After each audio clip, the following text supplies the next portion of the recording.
8वीं गली आम वाले रोड का विकास तो यहीं पे दिख रहा था। जो खुशबू आ रही है वो बता रही है।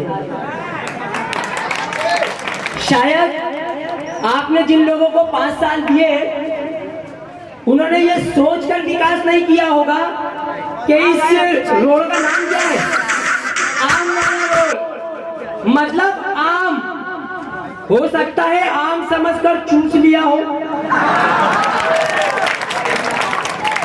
आम समझकर चूस लिया हो, फिर आम खाकर गुठली समझकर फेंक दी हो, इसीलिए यहाँ का विकास नहीं हुआ होगा। चलिए बात आगे बढ़ाते हैं। बहुत अच्छा सुन रहे हैं आप लोग। इसके बाद वकील साहब को भी सुनना है, फिर रफीक खान भी आपसे बात करेंगे।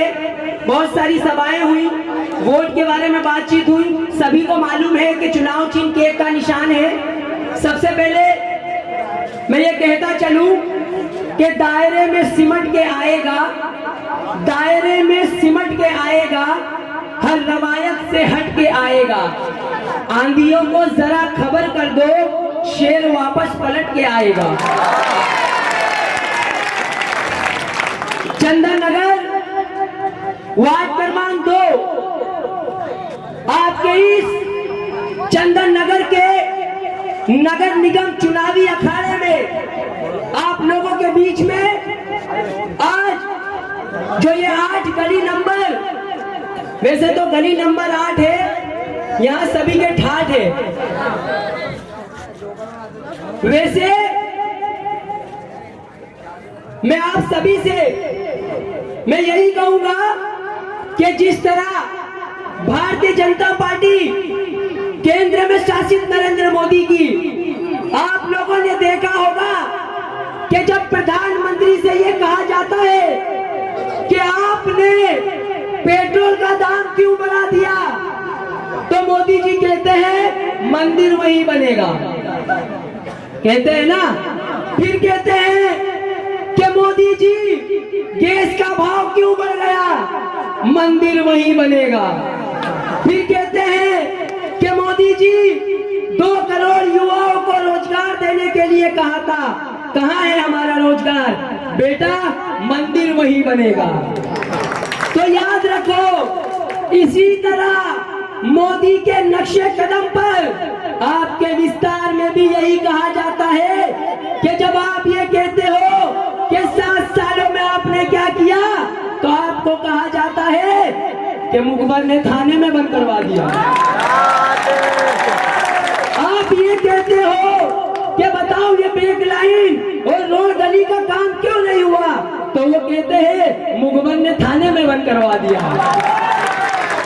यानी चुनावी जो मुद्दे होते हैं उस पर चुनाव नहीं लड़ना, मुद्दों को भटकाना। देखो राशि देखो, एम से नरेंद्र मोदी, और यहाँ भी एम से, मैं नहीं बोलूंगा, एम से नरेंद्र मोदी, उसी के नक्शे कदम पर चलने वाले आपके एम से प्रत्याशी है। भाई राशि भी खूब मिली है, यानी इनका काम ही यही है कि मुद्दों से भटका देना। हम कहेंगे कि आपने रोड क्यों नहीं बनवाया, अरे वो मुखबर ने थाने में बंद करवा दिया। ये जवाब दो कि क्यों नहीं बनवाया, इसका जवाब है मुद्दे से भटका देना, यानी अपनी गलतियों को छुपाना। मैं तो यही कहूंगा कि आपके बीच में जो आपका प्रत्याशी है कि मोहब्बत कौन करता है, सियासत कौन करता है, मोहब्बत कौन करता है, सियासत कौन करता है, मुझे मालूम है इनकी हिफाजत कौन करता है। मोहब्बत कौन करता है, सियासत कौन करता है, मुझे मालूम है इनकी हिफाजत कौन करता है। और एक आप लोगों ने बचा रखी है लाज पूरे चंदन नगर की, वरना सभी टुकड़ों पर पलते हैं, बगावत कौन करता है। ये जुनून, ये जोश जो आप लोगों का है, इसे बरकरार रखना आप लोगों से ही ताकत है। आप लोगों ने, आप अपनी कीमत को पहचानिए। ये जो वोट होता है ना, वोट ये बहुत ताकतवर होता है। आप क्या समझते हो कि ये जो पार्षद है, विधायक है, सांसद है, ये यूं ही बन जाते हैं? नहीं, लोकशाही देश है, स्वतंत्र है, हमें खुद अधिकार है हमारा नेता चुनने के लिए। हम वोट डालेंगे वोट अधिकार कोई नहीं छीन सकता हमसे।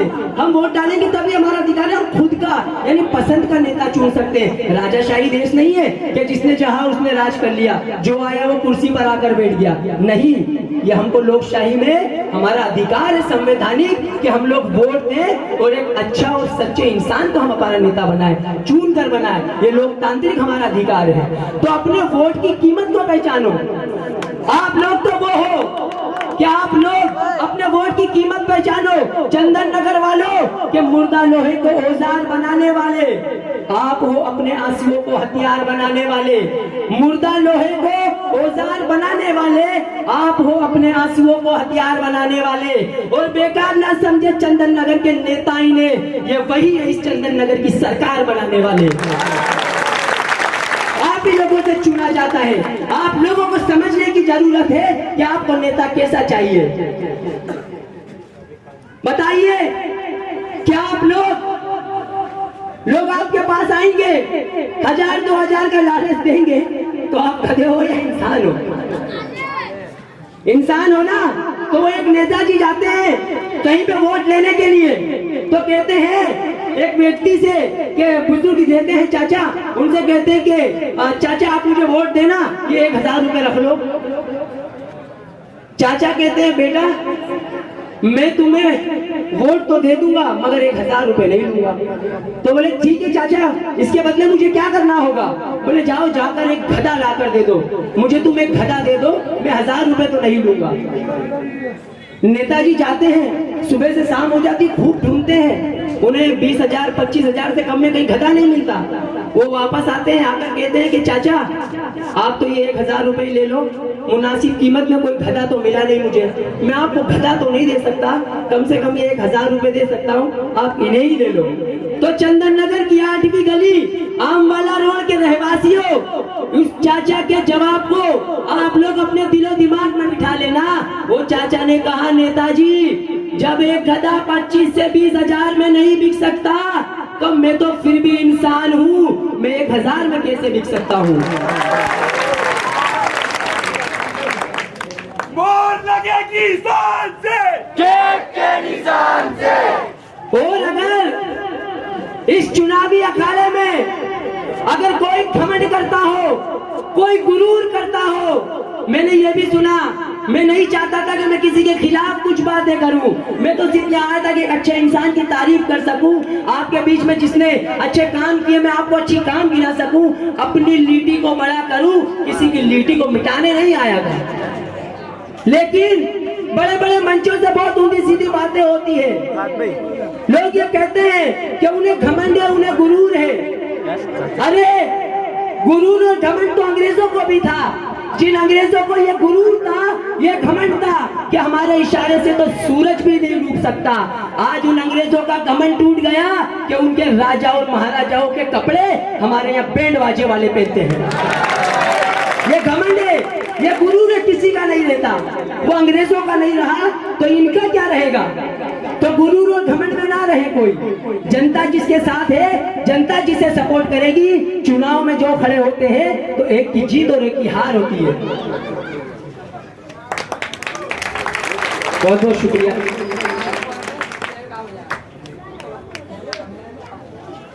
मुझको जालिम का तरफदार नहीं लिख सकते, कम से कम वो मुझे लाचार नहीं लिख सकते। जान हथेली पे लिए बोल रहा हूं जो सच, उसको इस इंदौर के अखबार नहीं लिख सकते। कहना बस इतना है कि आप अच्छे को वोट दें और सच्चे इंसान को वोट दें। मेरी निगाहें, मेरी नजर मकान पे भी जा रही है कि मेरी आवाज तो घर तक भी जा रही है। कुछ हमारी माँ बहनें छत पे हैं, कुछ घरों में से सुन रही है। मैं माँ बहनों से भी कहना चाहता हूँ कि आप लोग वोट दें और इनके लिए दुआ करिए। दुआ में बहुत ताकत है, क्योंकि गैर नहीं है ये, इसी बस्ती में पला है।